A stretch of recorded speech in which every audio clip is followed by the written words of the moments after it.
She said I was boring. I whined at my beer. I know the expression is crying in my beer, but I wasn't crying. I saw no reason to cry. I felt bad, no doubt, but it wasn't like I should mourn anything. A guy has no need to mourn a woman leaving him. Why cry when you can just replace her?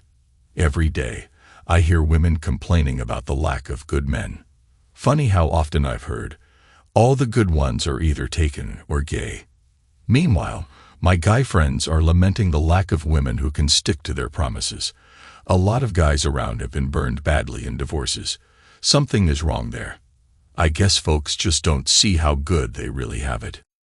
It is wonderful to spend years with a partner and get to know every little like and quirk about your lover. No, I didn't lament her wanting something else or even someone else. I lamented her calling me boring. I think she made me boring just to dump me for it. That's misleading. She hasn't quite dumped me. She just told me she was going to date someone else because I was boring. When I was younger, I loved adventure.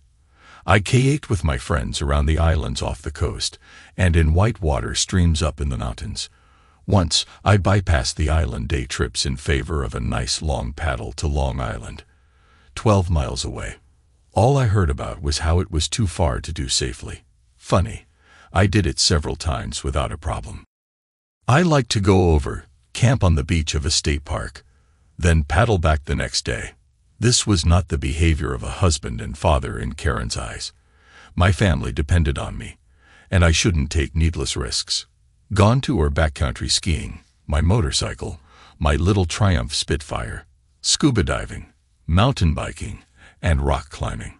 So, being the good dad that I was, I started skiing carefully groomed slopes, not too steep, mind you.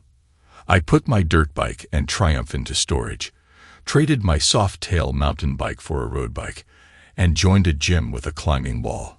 I drove a minivan. Yeah, a minivan, with fogged wood grain siding. Yeah, I know, but I loved her, so screw you.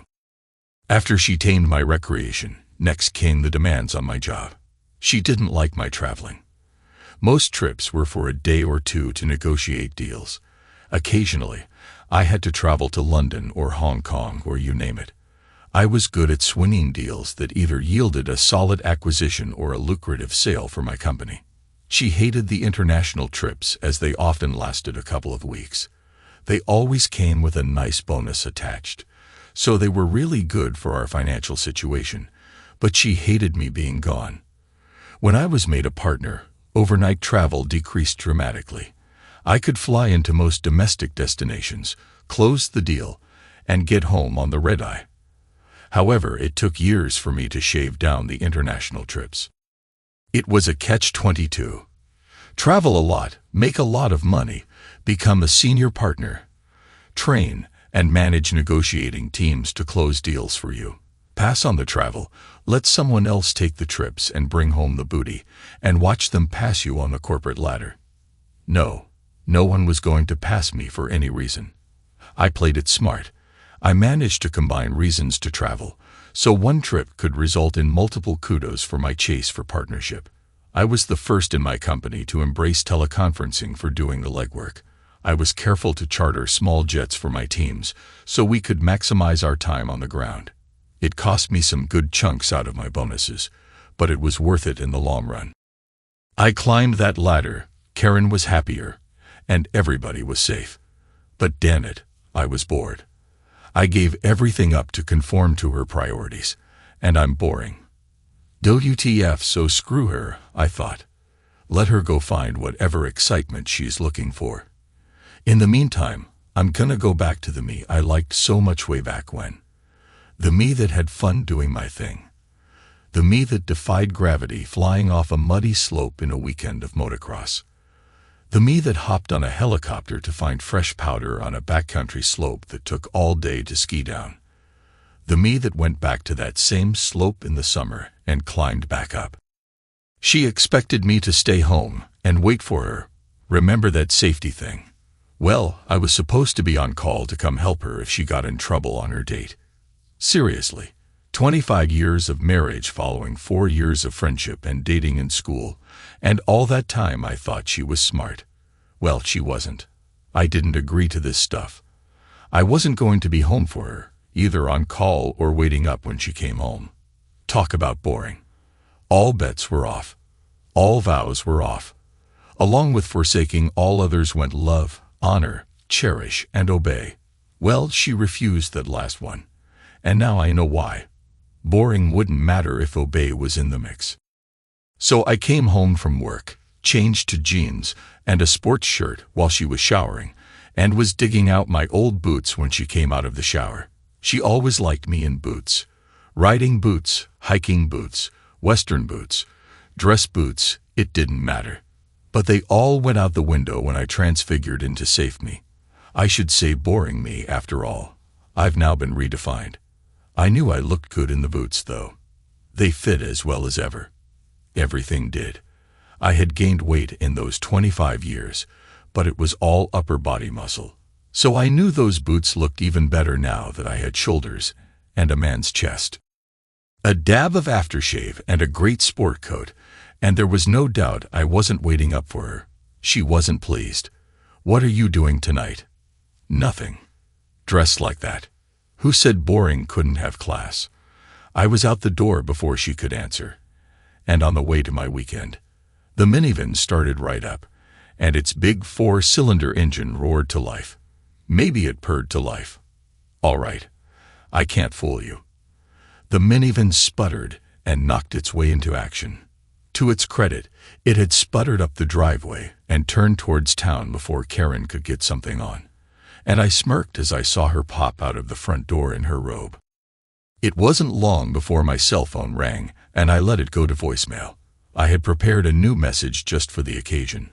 "Hi, this is Dale. I'm unable to come to the phone tonight because I'm either busy driving or being boring. If you need excitement, call my wife Karen at 555-4269. She'll be happy to talk about me. Otherwise, leave a message and I'll get back to you as soon as I can. But don't be surprised if that isn't real soon. Maybe Monday. Show. First stop, get rid of this piece of crap van. I was sick of driving something with Fogg's wood siding. I needed something rugged yet elegant.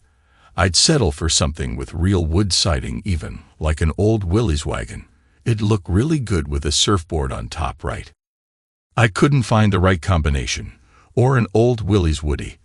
I like writing that now that I'm free from that old boring-making, spirit-killing ball and chain.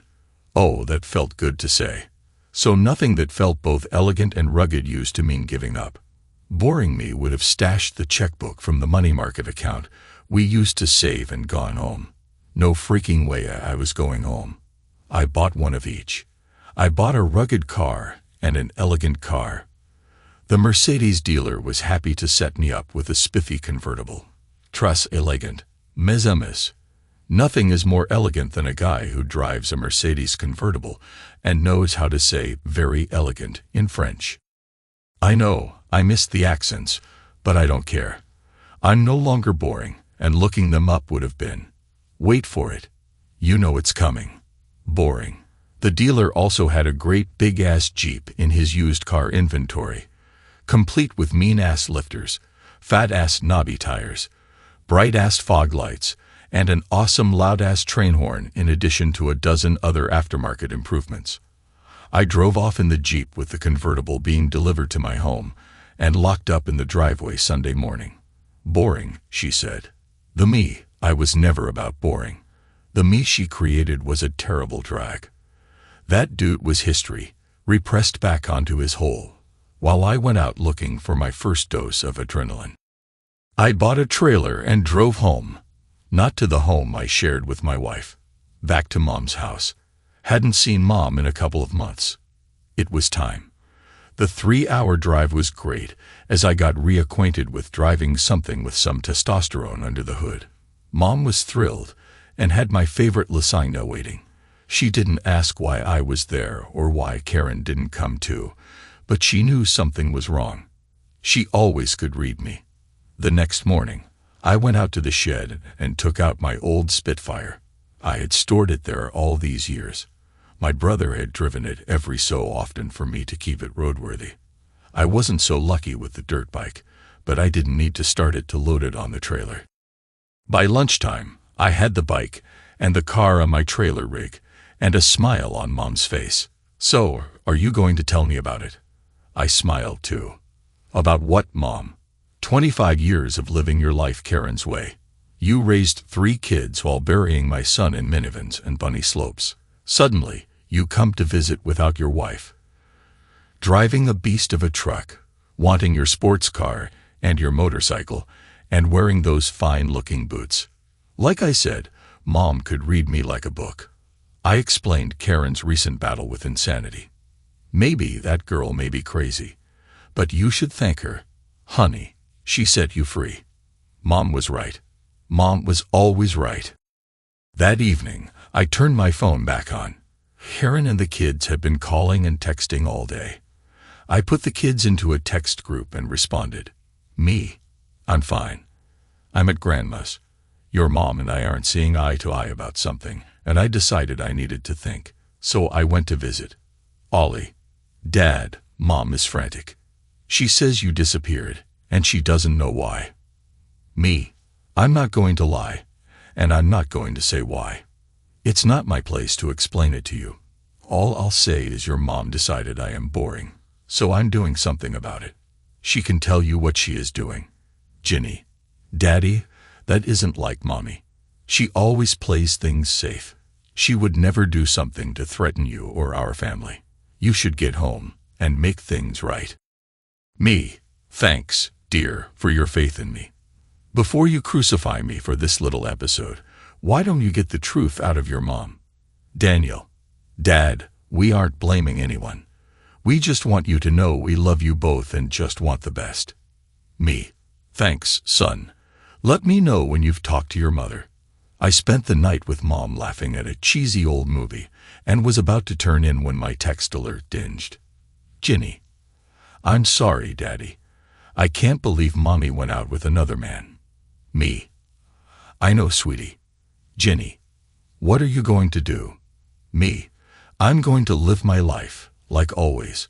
I'm just not going to worry about your mom's rules for living. Because if they really mattered, she would have followed the rules for marriage that we both agreed to. Not happening, kids. She set me free. I can live the way I want to.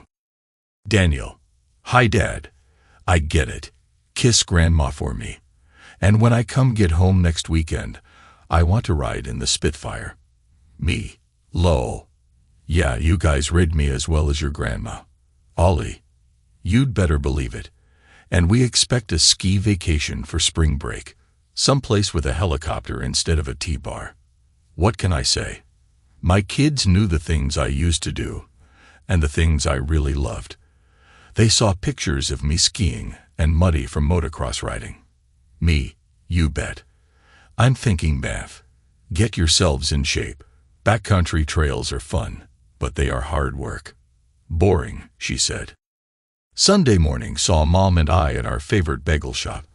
I stuck around and helped her with some chores around the house. My phone dinged a text at lunch, and I laughed at the raging text from Karen.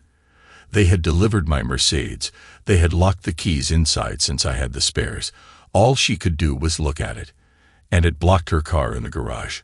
I'd have to send the delivery team an extra tip for that. I went home. Karen's car was there. I backed the Jeep down my driveway, parked it, and hopped in my new Mercedes. I motored off, again chuckling as Karen ran out and tried to flag me down. Now she could look at my new Jeep with its trailer load of her dual Nemesis, my Spitfire and my Kawasaki. Food for thought. At least her side of the garage was clear, and she could get out. Maybe she'd leave, right? Too easy. Boring, she said. I didn't go back home.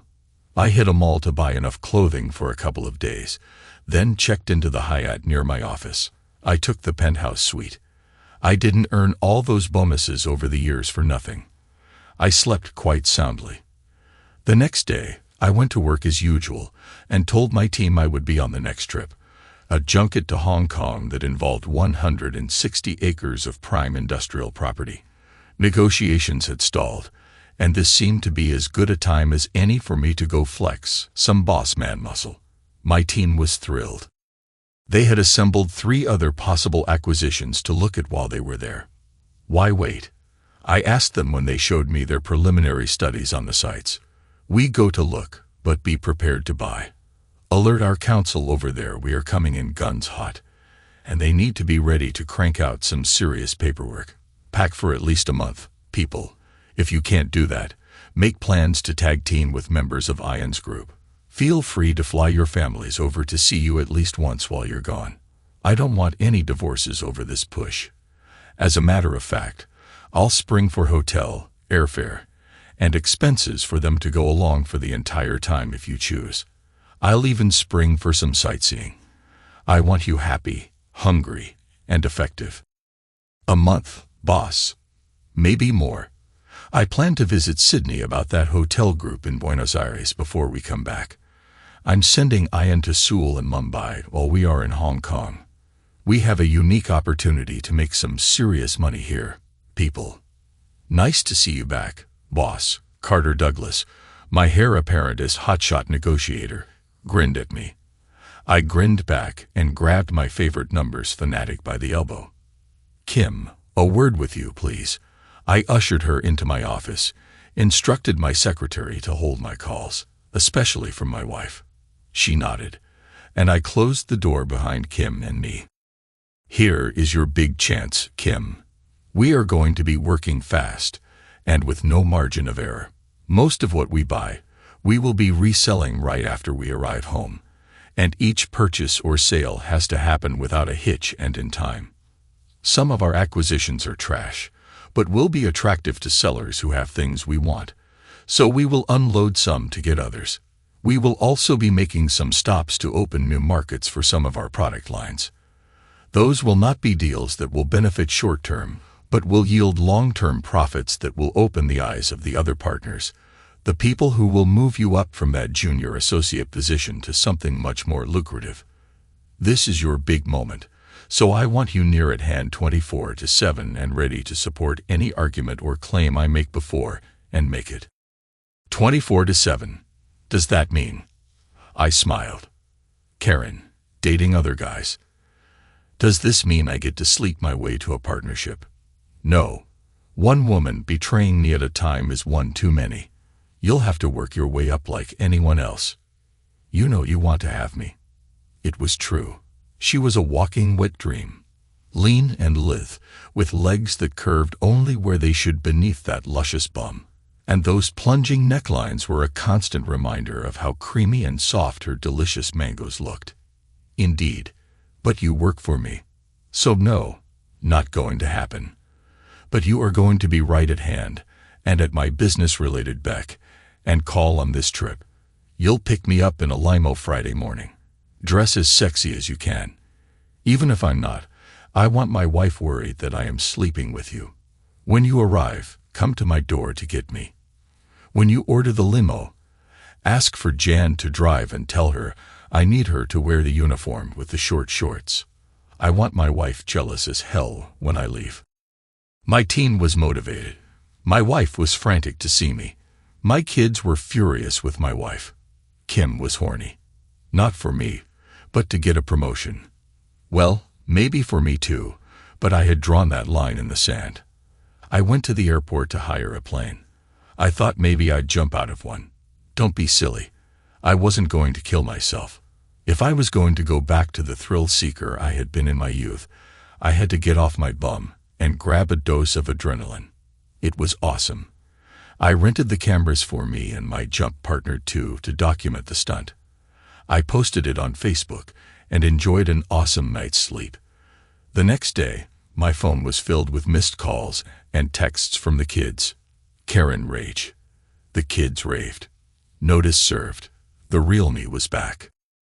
Boring, she said. I really didn't want to see Karen. So I slipped home while she was at work and packed my stuff. I headed to the airport and caught a late flight to Chicago. There was no pressing reason to go, but I did have some prospects on the back burner that might prove useful. It turned out to be a profitable couple of days and kept me out of Karen's reach until the big trip. I got in very late Thursday night, and the house was dark. She finally came home at 2 a.m. and didn't even know I was there. Fortunately, she was alone. I would have had to confront her about bringing her toy boys into my home. But this way, I didn't have to see her until I was ready. I was charged for it too. I was up early and had my refreshed luggage packed and by the door. I made myself a manly breakfast of steak and eggs and had ZZ Top on the stereo in the kitchen. I was in a perfect fitting pair of gabardine casual slacks with a new stylish sports shirt, togs Karen had not seen before. Dressy Comfort seemed perfect for the 18-hour trek to Asia, and I made Dressy Comfort look good. Karen made her way down the staircase, drawn by the smell of my coffee. I make great coffee. Hers sucked. Oh my God, Dale, you're home. Honey, why didn't you answer my calls? I have been worried sick. Yeah, the kids told me you were worried. No need. I'm fine. I'm just doing as I please. Oh no, you don't, mister. I get a better explanation than that. It's a perfect explanation. Last week you told me you were going to do as you pleased, and I couldn't stop you. So I figured, if wifey dear is going to do as she pleases, I might as well do the same. If it's the new us, I can live with it. I never said you could do just anything you wanted. I said I was going to. Go out with other men. Okay, I get it. But I didn't want that. So it follows, if you can make a choice that big in spite of my wishes, there is no reason for me to consult you on mine. There certainly is a reason. You have a family to be responsible for. A husband and father have no reason running around on a motorcycle or racing little sports cars. I thought we settled that years ago. We did. But we have also grown older, and our situation has changed. Karen and I gave up all those things for you and the kids. I drove a minivan, for crying out loud. I skied bunny slopes with the family. I hadn't jumped out of an airplane for years until this week. You said I was boring. Shoot, that's because I was bored. Now the kids are gone. They have huge college funds to finish school, and here's a big surprise neither you nor they know about. They each have a trust fund that matures when they graduate college. They have enough money to go to grad school and put a down payment on a nice house wherever they live. Face it, the kids will be fine no matter what happens to me. Or you. So if the chute doesn't open and I die doing something awesome, I'll die with a smile on my face, and they'll be fine. And me. You know I have a stake in your future too. You have a wife. Karen, I hate to break it to you. But no, I don't think I do. What? Now just hold on, Dale. That's a pretty big leap. We just started exploring this whole thing, and you already think I don't think anything. I know I don't matter that much to you anymore. If I did, you never would have given me that ultimatum. You think I'm boring. Okay, that's easy to give up. I've got some fun to have. I gave up a lot in the name of being a family man.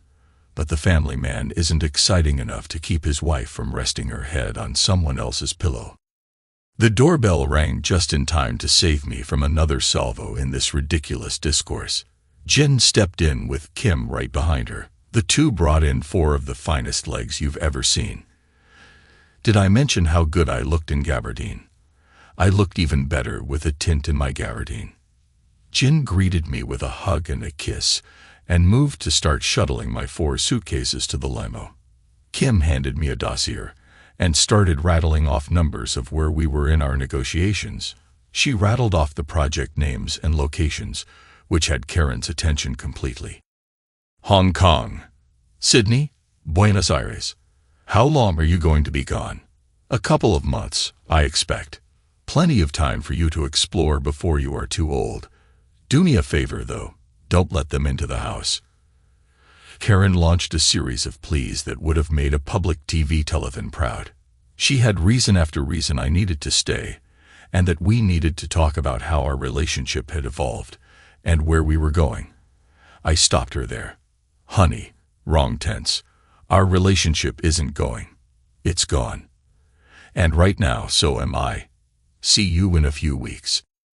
I didn't hear a word of her gibberish as we walked out to the car, but I did manage to crack a smile at what she said when she noticed my Jeep, my Spitfire, and my convertible parked in front of the garage doors. All three garage doors, including the door her car lurked behind. Of course, what she said was too foul for me to write. Even here, Hong Kong was fantastic. Kim was in the suite beside me, so she was right there 24/7, but only in a good businesslike way, as we both had agreed. She was hot on the numbers, and we managed to close all the deals expected and set up others for follow-up teams to come back and close in a month. We were also quite successful in Australia and wound up with an agreement in principle to acquire the entire hotel group. Again, a closing team would have to return in a month. We scouted additional acquisitions and went forward to Argentina. Again, I was able to reach an agreement with a motivated seller, and the team was able to put other projects on our corporate radar. All this time, I remained chaste and true to my marriage vows, hoping upon hope to return home to find it desperate to reconcile Karen. Yeah, right. Karen may have gone a bit insane, but I still loved the crazy woman. I really wasn't ready to throw her back. So I took her ultimatum as a declaration of an open marriage. There we stay married, but screw anyone we want. No problems. Carrie Moore was an old friend from college who had become a professional buyer for rich tourists in Hong Kong. She spent a day taking my team around town, shopping the famous markets. She sent me to a fine tailor before our 12 days in town were up. I left for Sydney with several new suits handmade to order, and we spent the night screwing each other senseless. It was just what I needed. A woman I trusted, a classy hotel suite in an exotic city, and unbridled lust. I felt guilty for about 10 minutes, which was how long it took me to remember Karen wrote the rulebook I was now using. Boring, she said. I realized I had not ever been boring. I had, however, been bored. Carrie was not boring. And from the way her body quivered and shook when she climaxed, I could tell she wasn't bored with me. When we broke camp in Hong Kong and moved to Sydney, we hired a tour guide named Sydney. I enjoyed the sheer delight of touring the beautiful city during the day and the willowy brown-haired beauty by night. I'm not being redundant when I say I enjoyed being in Sydney. Rio was an equally target-rich business environment. We didn't do quite as well as our forays into Asia or Australia, but we managed to justify another month abroad. And speaking of abroad, I met a hot Latin divorcee that taught me a thing or two about tango, both upright and horizontally in bed. As we wrapped up our deals, I sent my team back one by one on commercial flights, first class. I took a leased jet a couple of days later, where the flight attendants initiated me to the Mile High Club, while simultaneously introducing me to the etiquette of the threesome. I had a great trip, but I wasn't done yet. Boring. Yeah, well, you get the picture. Before going home, I took my Rio Tan body skiing in Canada. I met my kids at Banff before Christmas. Why not? They were finished with finals a week before their mother expected them home for the holiday. So the skiing was awesome and involved steep drops on powdery slopes reachable only by helicopter. I spent my nights partying with my kids early and drilling the lights out of a voluptuous blonde housewife who I met the first night in the bar. When she told me her tale of woe of being traded in for a younger model by her husband and not knowing which way to turn, I hired her. I gave her a generous housing allowance and offered to pay her moving expenses to become my newest personal assistant. Of course, that wasn't until our third night sleeping together. Every night she had screamed her climax in different languages, and when she went Russian on me with her 6th language in 3 nights, I decided that her translation skills would be a valuable asset to our growing international interests. Of course, hiring her meant no more sleeping together. My business ethics were not thrown over when my cheating wife trashed our marriage ethics. Besides, the weekend in Banff was almost over anyway.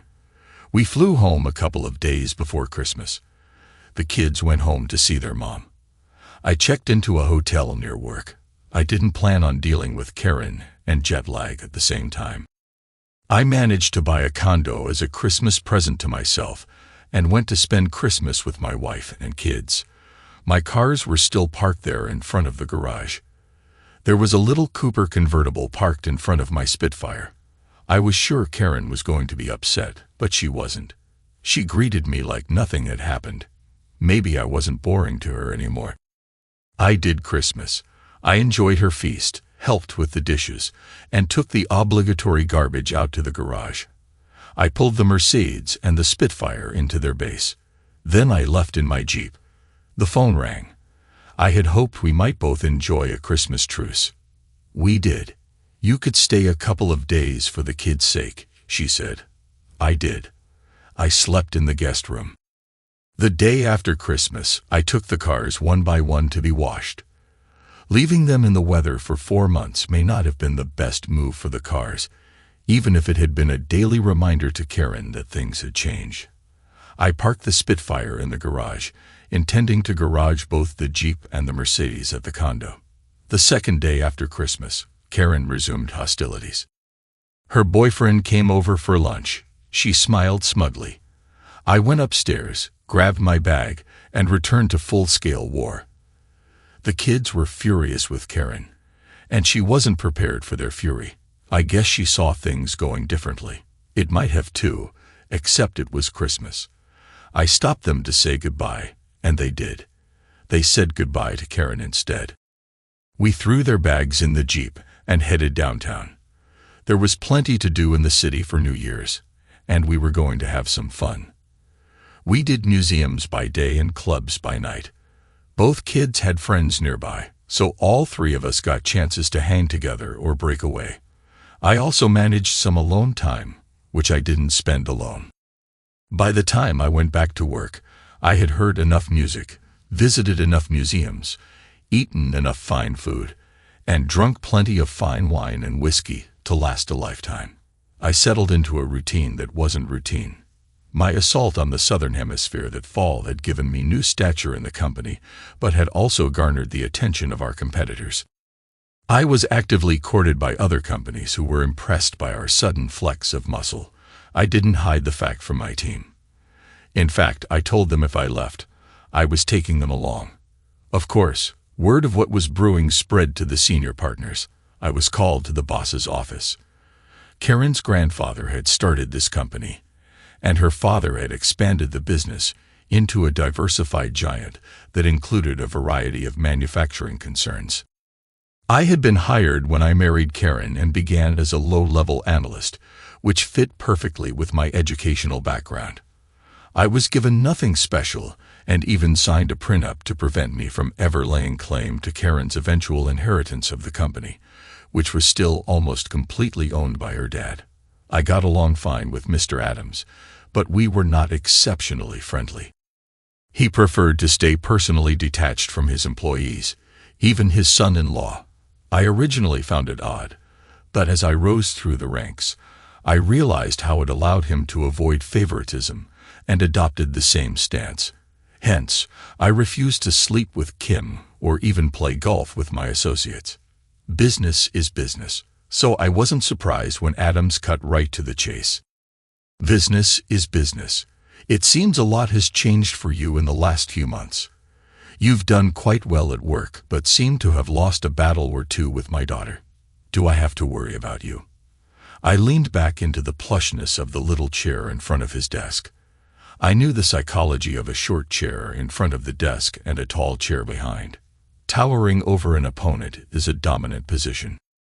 I guess they never saw those movies where the downed swordsman thrusts upwards into the exposed soft underbelly of the dominant warrior as he winds up for the final lethal stroke. Yes, sir, you do. After 25 years with this firm, I'm still a lowly junior partner. I have brought in more business in the last 5 years than any other manager, and my Asian blitz this last year was unparalleled. My earned bonus was accordingly higher than any other employee, including your divisional presidents. Yet here I am, junior partner, so I am thinking of taking the standard severance and moving on. Dale, I can't promote you like anyone else. You're my son-in-law. How would that look? I understand. Business is business. But that cuts both ways. Business is business for me means taking an offer that reflects my ability.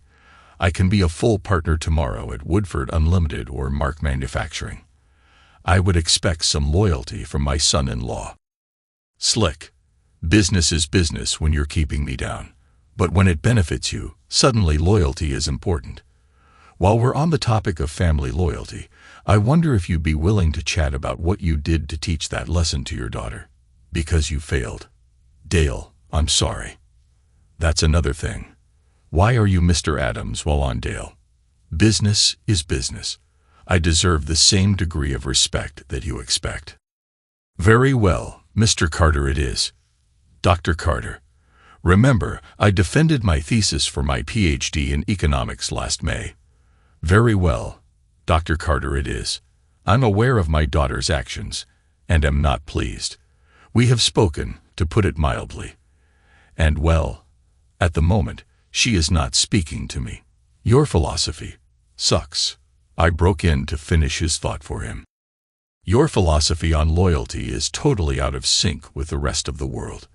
Your business is business thing is just an easy way of dealing with a workforce that views you as a cold-hearted boss with the personality of a dead fish. Tell me, is it wise to keep your top producer down just because he is your son-in-law? I don't see much reason not to peddle my skills to another firm. Long story short, the arrogant son of a witch told me to go ahead and do my worst. I did. By close of business, everyone on my team, as well as Ian and his team, had tendered resignations. You never saw someone backpedal as fast in your life. Senior partnership for me with a significant raise. Raises for both of our teams, and the creation of a mergers and acquisitions division just for us. With my professional and financial future secured, I turned to my personal life. I rode my bike on wild trails and dirt tracks alike. I even raced motocross. I rode downhill on my mountain bike and got muddy. I looked good muddy and tired and played with a couple of biker chicks who thought it was hot. One was a Harley girl who liked my style on the motocross and thought I was pretty hot on the jumps for an old guy. Then she told me to give her a call when I got something bigger than my dirt bike between my legs. I told her what's between my legs was going to need more than 2 wheels. As I loaded my bike onto the rig behind my beast Jeep, she put the Harley on with my Kawasaki, and we spent the night discussing the merits of nimbleness or raw power in our crotch rockets. Yes, we compared the bikes between sweaty, sticky, moaning, groaning, rocket maneuver events. I skied more than Banff. I skied Tuckerman's, and when the summer heat closed that venerable slope on Mount Washington, I found some excellent adrenaline-cranking slopes and glaciers in the Pyrenees. It's funny seeing half-naked women basking in the sun at a high-altitude lodge right beside a snowy slope. It's even more fun watching them remove the rest of their clothing in your hotel room later on. I finished enough tandem jumps out of a perfectly good airplane to qualify to jump alone. So I did. The same instructor gave me enough hours in a sailplane to solo. So I did. She was so excited having a student sender earn both solos in the same month. She let me do it with her. We jumped naked and drilled on the deserted beach where we landed.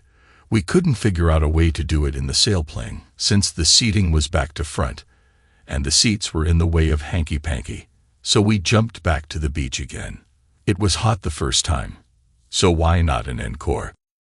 I posted everything on Facebook, and my page was filled with comment activity from our friends and family. Especially the kids who weren't speaking to their mom any more than I was. I wasn't at all. She tried to corner me, but you can't hit a moving target like you can a boring one. Boring me? Ha! Kiss my boring bum. After every post, my phone rang. I didn't block her number, I just didn't answer.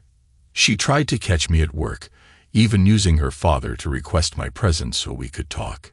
He didn't try that again after I threatened to defect to Woodford's if he ever tried that again. He had to restrain her in order to allow me to leave without her bothering me. Some people's children. Then the full court press began. Aunts, uncles, cousins, brothers, sisters, pets, and grocery boys All seemed to be in favor of giving her another chance. Everyone makes mistakes, you see.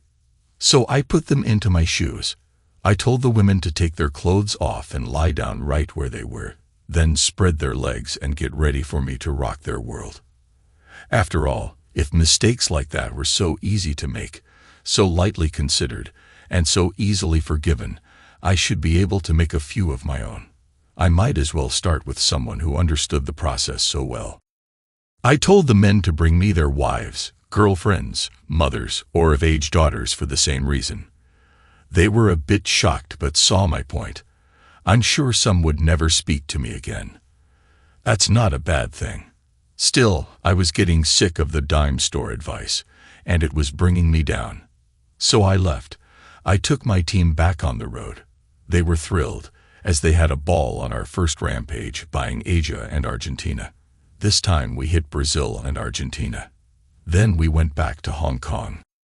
We did so well, we leased space and opened the first international office of the firm in Asia. Karen's dear daddy had nothing to object to, since we had made enough rain there to need a continued presence. So guess who was named as vice president for operations in the Southern Hemisphere? Yours truly. I installed Ian in Argentina and Kim in Australia, and our division's business took off. I never went home. Karen wanted to follow me, but the kids talked sense into her. I didn't want her, and somehow she accepted that. I sent the Spitfire back to Mom's along with the bike. I gave my son the Jeep and my daughter the Mercedes. I gave Karen a divorce and Carrie an engagement ring. Yup, I had no intention of spending the best times of my life alone. I wanted a good woman by my side. Besides, she loves to skydive. So, I got it all. Adrenaline, a happy home, a new start, my integrity, and a lot of money. Because darn, it's there to be made in my new part of the world. If Karen had just come to me and said, "I'm bored, let's find something new and exciting in our lives," I would have been thrilled. I was bored too. We could have skied together. It would have been a rush teaching her and taking her along. We could have traveled. We could have rafted rivers safely or ziplined through Cambodia with little risk and plenty of rush. I would have done anything for her until she threw me over for someone else. I couldn't stomach that. I hear she is intensely unhappy with the dating scene. She finds the guys available lacking.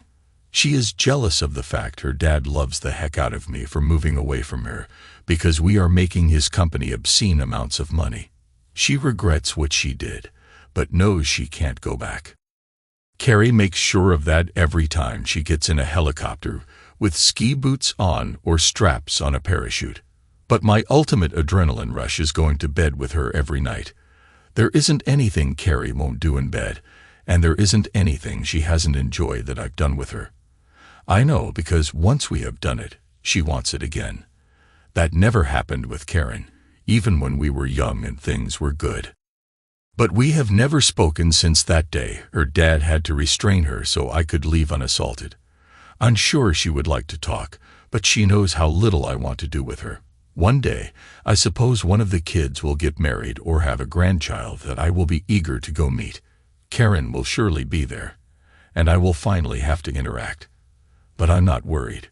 When that time comes, my Carrie will be there by my side. No, she won't have to protect me. She'll be there to make sure I'm not too boring or bored.